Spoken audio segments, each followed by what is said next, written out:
Of international law, concept of international law, ये lecture number 1 है। हम सारे के सारे लेक्चर से इंटरनेशनल लॉ ऑप्शनल को कवर करने की कोशिश करेंगे इस सीरीज़ के अंदर। तो अगर आपको ये वीडियो अच्छी लगे तो आप इस वीडियो को शेयर भी कर सकते हैं और हमारे चैनल को सब्सक्राइब भी कर सकते हैं, वीडियो को शेयर भी कर सकते हैं और एजुकेटेड पाकिस्तान को सब्सक्राइब भी कर सकते हैं। तो सबसे पहले the term was given by Bentham in 1780s। 1780 में ये जो इंटरनेशनल लॉ की जो टर्म है या लॉ ऑफ नेशंस जो है, ये बेंथम ने, जेरेमी बेंथम ने ये दी थी। ठीक है, ये बेंथम ने ये टर्म कॉइन की थी। इस टर्म को किसने कॉइन किया था? इस टर्म को बेंथम ने कॉइन किया था। ओके, उसके बाद लॉ और make for peace. Primarily laws बनते क्यों हैं, चाहे वो म्यूनसिपल लॉज हों या इंटरनेशनल लॉ, वो बनाए क्यों जाते हैं? वो इसलिए बनाए जाते हैं ताकि पीस रहे। अगर म्यूनसिपल लॉ नहीं होगा तो लोग आपस में लड़ेंगे ना। थॉमस हुब्स की थ्योरी है जो कि इंटरनेशनल लॉ में है। और अगर इंटरनेशनल अरीना में भी लॉ नहीं होंगे तो फिर भी वहाँ पे क्या होगा? वहाँ पे फाइट होगी। ठीक है, तो उसको बचाने के लिए क्या होता है, यानी पीस को प्रमोट करने के लिए लॉज बनाए जाते हैं। और जब लॉज बनते हैं तो उससे निकलते हैं राइट्स एंड ड्यूटीज़। लॉ से क्या इमर्ज होते हैं? राइट और ड्यूटीज़ इमर्ज होती हैं। फॉर एग्जांपल, एक लॉ क्या करता है, अगर म्यूनसिपल लॉ होगा तो वो इंसान को कुछ ड्यूटीज़ देगा जो उसका फ़र्ज़ होगा पूरी करना, और कुछ उसको लॉ भी प्रोवाइड, उसको कुछ उसके राइट्स भी होंगे। इसी तरह से इंटरनेशनल लॉ जो होता है उसमें स्टेट्स को हर लॉ राइट भी देता है और उसको क्या करता है, उसकी ड्यूटीज़ भी होती हैं जो उसको फुलफिल करनी होती हैं। Then modern international law is a product of last 4 centuries. Last 4 centuries जो हैं, यानी 1600 से ऑनवर्ड्स। जैसे हम देखते हैं कि यूरोप ने ये सारे कवानीन बनाए। ग्रोटियस जो है वो उसको क्या बोलते हैं हम लोग? ग्रोटियस को इंटरनेशनल लॉ का फादर बोलते हैं। ग्रोटियस क्या है? इंटरनेशनल लॉ का फादर है। Okay, so law of war and peace उसने लिखी थी। और उसके बाद जो यूरोप है, यूरोप में बहुत सारे कन्वेंशंस हुए, जैसे जेनेवा कन्वेंशन, उसके बाद कांग्रेस ऑफ वियना 1815 में हुई। तो यहाँ पे ही इंटरनेशनल लॉ को बनाया गया, जो मॉडर्न इंटरनेशनल लॉ यूरोप में बनाया गया है, और ये लास्ट 4 सेंचुरीज़ की प्रोडक्ट है। Then aims of international law क्या होते हैं? अगर आपसे कोई पूछ ले what are the aims of international law, हम इंटरनेशनल लॉ बनाते क्यों, क्या इसके बगैर गुजारा नहीं हो सकता? तो इंटरनेशनल लॉ बनाने के जो एम्स हैं वो प्राइमरीली ये हैं कि पीस को प्रमोट किया जाए। फॉर एग्जांपल, जो यूएन का चार्टर है, ये क्या है? यूएन का चार्टर यही तो है ताकि हम पीस कायम कर सकें।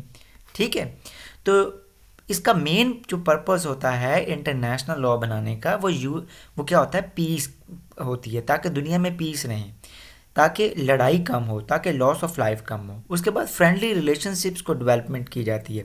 अगर आप यूएन का आर्टिकल 2 देख लें, यूएन के जो चार्टर है उसका आर्टिकल 2 देखें, ठीक है, तो उस आर्टिकल में आपको एक चीज़ दिखाई देगी, वो ये है कि तमाम नेशंस एक दूसरे के साथ कोऑपरेट करेंगी और वो एक दूसरे के साथ फ्रेंडली रिलेशनशिप बनाएंगी।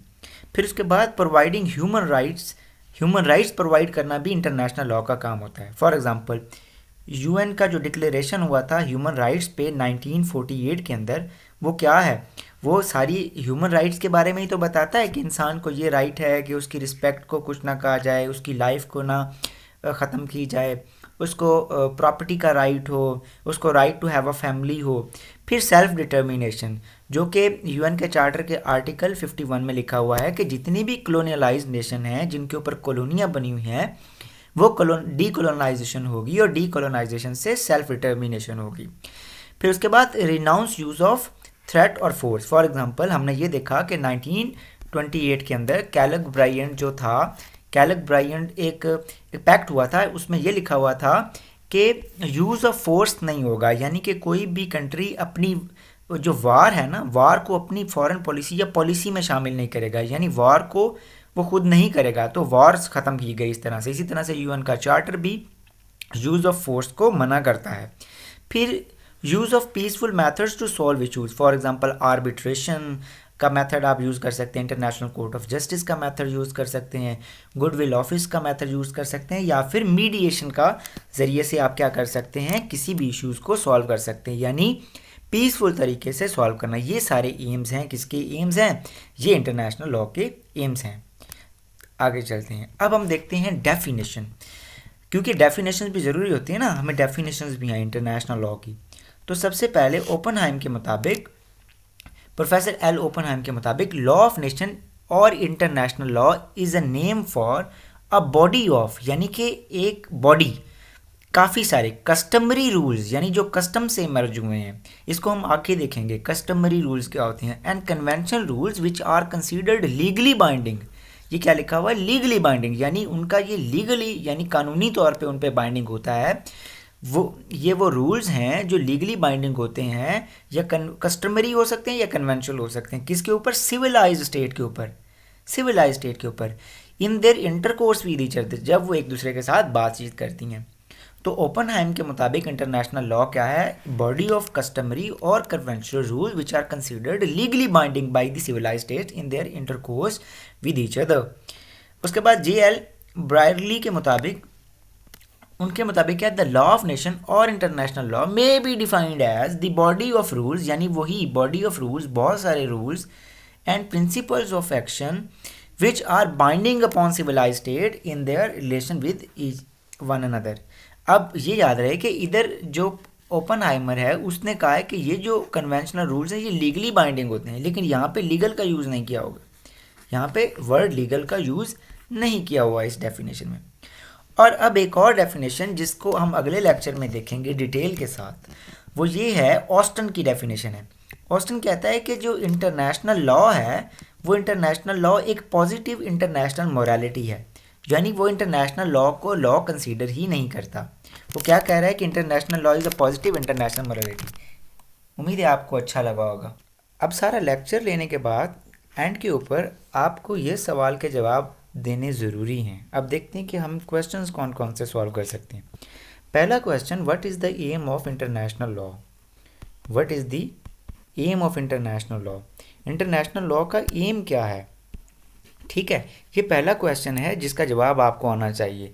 सेल्फ डिटर्मिनेशन को प्रमोट करना, गुड रिलेशंस को पीस को कायम करना, गुड रिलेशंस बनाना स्टेट्स के दरमियान, ह्यूमन राइट्स की प्रमोशन, और उसके साथ साथ पीसफुल वे के अंदर सारे के सारे कन्फ्लिक्ट्स को इंटरनेशनल लॉ में सॉल्व करना। अब दूसरा आपका जो क्वेश्चन इस लेक्चर से कौन सा सॉल्व होता है वो ये है, what is the difference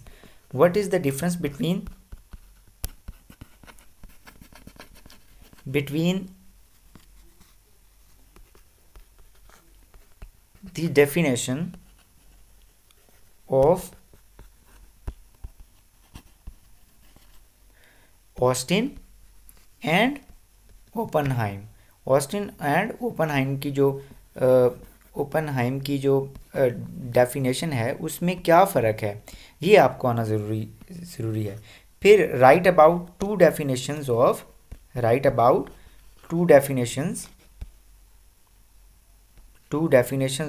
international law. ठीक है, डेफिनेशंस ऑफ इंटरनेशनल लॉ। तो इन सवालात के जवाब आने ज़रूरी हैं। ये कोई ऐसे नहीं है जो सवाल पूछे जाएंगे, लेकिन ये आगे आपको जब कोई भी सवाल हल किया जाता है तो इन चीज़ों को कहीं ना कहीं आप फिट कर सकते हैं, ये डेफिनेशंस कहीं ना कहीं लिख सकते हैं।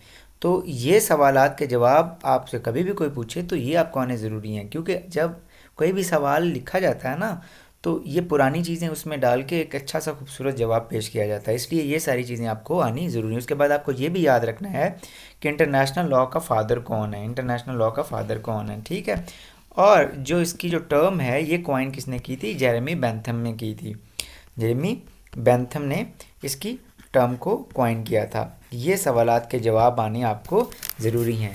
इसके बाद हम अगला लेक्चर देखेंगे जिसमें हम ये देखेंगे कि क्या इंटरनेशनल लॉ भी है या नहीं है।